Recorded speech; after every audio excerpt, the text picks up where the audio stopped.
হরে কৃষ্ণ, রাধে রাধে। সাধুগুরু বৈষ্ণবের চরণে আমার শত শত প্রণাম রেখে আজকে ভিডিওটি শুরু করলাম। সকালবেলায় যে বাবা মা কাজ করছে, তো যাই হোক, আমার গোপালের আশীর্বাদে আশা করি সবাই ভালো আছেন, সবাই ভালো থাকুন, সুস্থ থাকুন, এই আশীর্বাদ বা এই প্রার্থনায় ভগবানের কাছে করি। তো ওই যে আমি আর কি মঙ্গল আরতি করে মালা নিয়ে বসেছি, মালা করছি। তো ভাবলাম বাবা মা ধান নিয়ে এত টানাটানি করছে, সেই রাত্রে 4টা থেকে আমি উঠেছি, বাবা মা উঠেছে। আমি উঠে মঙ্গল আরতি, গোপালের সেবা পূজা এগুলো করলাম। ওনারা ধান উড়াচ্ছে। কালকে যে ধান ছড়িয়ে দিয়েছিলাম, ময়লা ছিল, ওগুলো উড়িয়ে পরিষ্কার করছে, এই যে ফ্যানে উড়াচ্ছে। এরকম দেখাই সকালবেলায়। এখন 5টা 14 বাজে। সেই ভোর 4টে থেকে এই যে ধান কুড়াচ্ছে ওই ফ্যানে, কারণ রাত্রিবেলা না নিলে তো ধান উড়িয়ে শেষ দিতে পারবে না। সকাল হলে তো ধান রোদ্রে দিতে হবে, এর জন্য ফ্যানে ওরাই, কারণ বাতাস থাকে না তো।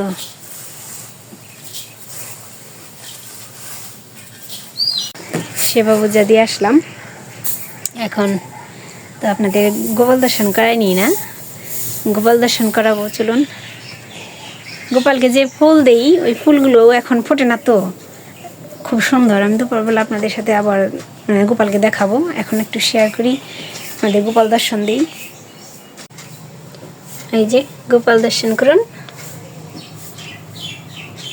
এই যে হাসি বদন মুখে আমার গোপু সোনা বসে আছে। দেখুন তো, আপনাদের সাথে মনে হয় আমার গোপাল কথা বলবে।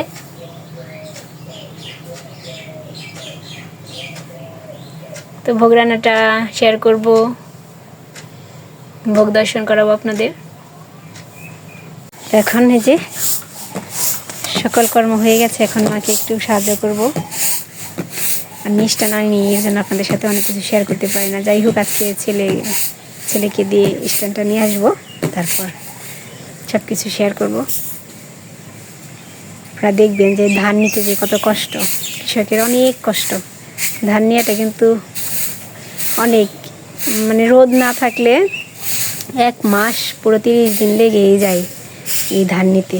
আর যদি রোদ থাকে তাহলে প্রতিদিনের ধান প্রতিদিন গোলায় যায়, তো ওটা সময় লাগে না, বেশি দিন লাগে না, শেষ হয়ে যায় ধান, মানে ধান কাটার ইটা। তো এখন আমি মাকে একটু সাহায্য করি, তো দেখতে থাকুন, আমার সাথে থাকুন, ভালো লাগবে অবশ্যই। ধান ওড়ানো শেষ হয়ে গেছে। ওই যে উঠানে যে ধানগুলো ছিল, কালকে যে ছড়িয়ে দিয়েছিলাম, ওই ধানগুলো উড়ানো হয়ে গেছে। রোদ উঠেনি আজকে, একেবারেই রোদ উঠলো না। কালকে কত সুন্দর রোদ উঠেছিল। এখন তারপরে কি করব, এখন এই যে ধানে যে ময়লা আছে, ময়লা বলতে এই যে এগুলা ঘুগলা বলে, এগুলা পরিষ্কার করব। ছড়িয়ে দিয়ে এই যে মা দিচ্ছে, আমিও দিচ্ছি, ছড়িয়ে দিয়ে তারপর উপরে ঝাড়ু দেব, তাই ময়লাগুলো উঠে আসবে। বড় বড় ময়লা যে, এখন ছড়িয়ে দিয়ে শেয়ার করি। আমি স্ট্যান্ড আনিনি, আপনাদের বলেছি। এখন এই যে 2 উঠান মিলে দেওয়া হবে, যে বর্ণনদের ধান কাটেনি তো, এর জন্য এই উঠান আর এই উঠান মিলিয়ে ধানগুলো দিয়ে দেব। এই যে ধানে, এই যে এইগুলো কালকে দেখালাম, এই যে ছোটো ছোটো খড় আছে, ওই খড়গুলো ওই করব।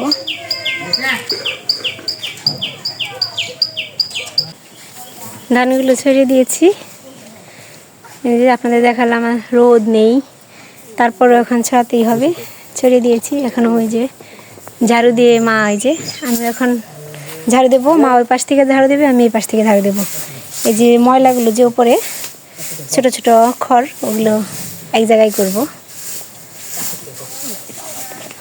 আজকে আর দুপাই খ্যার দেওয়া হবে না আর কি, খড় দেওয়া হবে না, কারণ রোদ নেই। উঠানে ধান ছড়ানো আছে। এখন আমি দুপুরে রান্না করব। মা লাউয়ের ডুগা ডাটা এনে দিল। এই সবজিগুলো রান্না করি, তারপর দেখি কি রান্না করি, আপনাদের সাথে শেয়ার করব। ধানগুলো চাপিয়ে ওই যে বাইরে রান্না করব, তো সাথে থাকুন। অন্ন বসিয়ে দিয়েছি। এখানে যে সবজি পনির দিয়ে রান্না করব, ছোট আলু। আর আজকে এই যে আমাদের গ্রাম অঞ্চলে যে পানিরুলা বলে, এর আগে একদিন দেখিয়েছি। আজকে ওই পানিরুলার চচ্চড়ি করব, পনির দিয়েই করব। তো এই যে কীভাবে করে আমি দেখাবো। সব কিছুই আর কি, এই যে চাক চাক করে গোল গোল করে কাটতে হয়। তো আমি আজকে ভালোভাবে দেখাবো। কড়াই এসে গেছে। এখন আলুগুলো আগে দিয়ে নিই, সবজির সাথে হবে না তো, আলু একটু ভেজে নিই। পনির কেটেছি,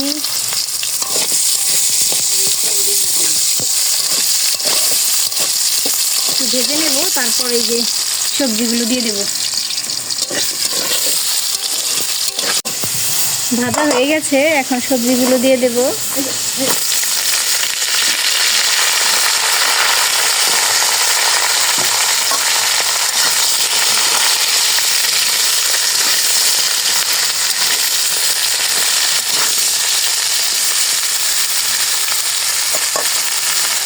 পরিমাণ মতো লবণ দিয়ে দেব।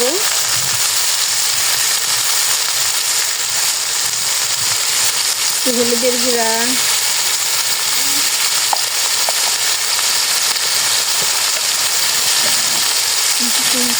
শুকনো লঙ্কার গুঁড়া,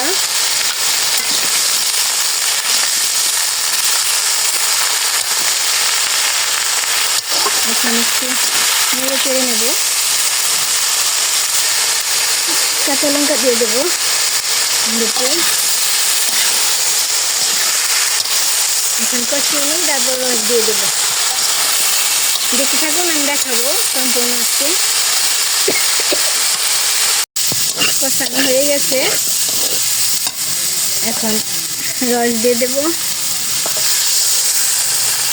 এটা ঝোল রাখবো না তো, তাই অল্প দিলাম।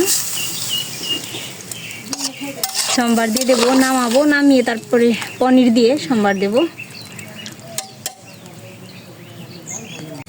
এই পাশে সবজিগুলো নিয়েছি, কিছু কাঁচা লঙ্কা চাকচাক করে নিয়েছি, মানে গোল গোল। এখন এই যে একটু আদা দেব, তারপর একটু জিরার গুঁড়া, এই যে পরিমাণ মতো লবণ, একটু হলুদের গুঁড়া, একটু কাঁচা লঙ্কার গুঁড়া,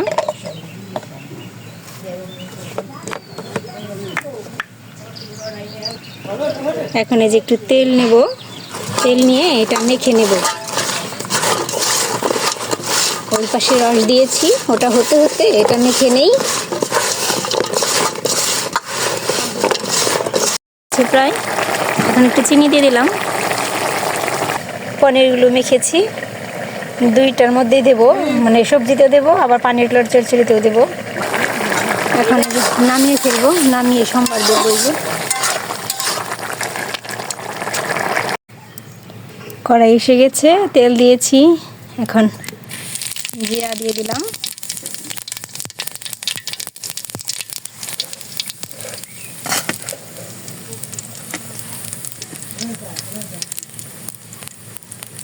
এখন পনির দিয়ে দিলাম।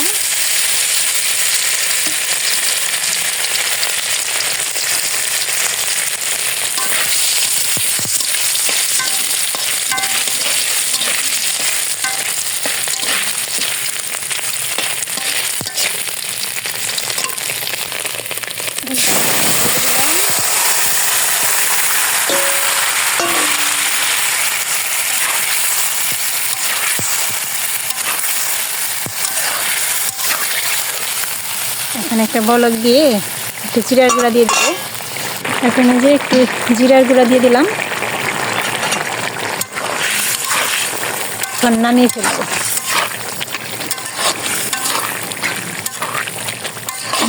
হয়ে গেছে তরকারিটা, অনেক সুন্দর হয়েছে না? এখন নামিয়ে ফেলবো। এখন এই তরকারিটা নামাবো। তেল দিয়েছি,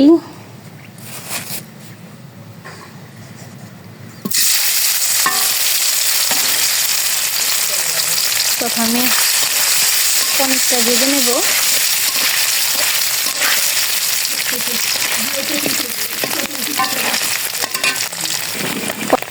পনির এখন তুলে ফেলবো, হয়ে গেছে। এখানে একটি তেজপাতা, শুকনো লঙ্কা দিয়ে দিলাম। এই পানিরগুলার চচ্চড়িটা আমাদের গ্রামে অনেকেই এটা খুব পছন্দের। এখন জিরা দিয়ে দিলাম, সবজিগুলো মাখা সবজিগুলো দিয়ে দিলাম, মেখেছিলাম, মেখে রেখেছিলাম।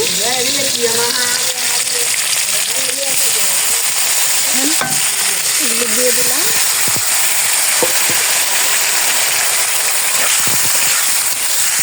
এখন কষিয়ে নেব, কষিয়ে তারপর রস দেবো।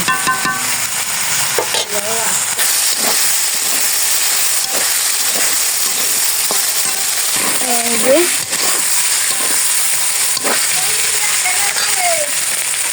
এখন রস দিয়ে দেবো একটু অল্প সামান্য, কারণ এটা শুকনো হবে তো।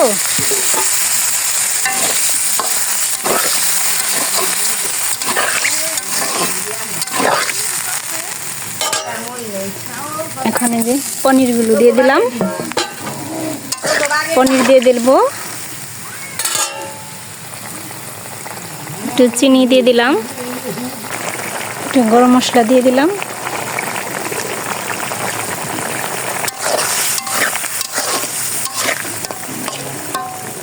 এখন একটা বলক দিয়ে নামিয়ে ফেলবো।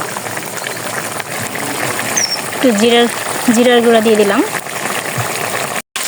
হয়ে গেছে। এই দেখুন কত সুন্দর। আজকে দুটি সবজি অনেক সুন্দর করে গোপালের জন্য সুন্দর করে রান্না করলাম। নামিয়ে ফেলবো। এইভাবে করে আপনারা সবাই সেবা নেবেন, দেখবেন অনেক ভালো লাগে। ভোগটা সাজিয়েছি, এখন একটি করে তুলসী পাতা দিয়ে দেব।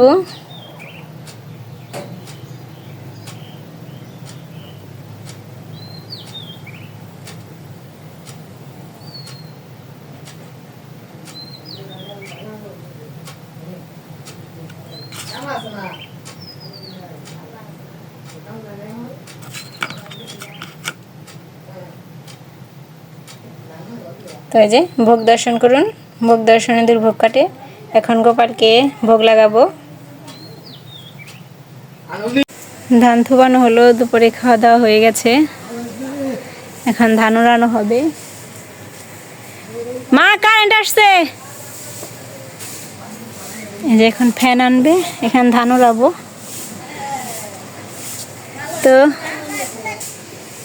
তো এই যে রোদ পড়ে গেছে।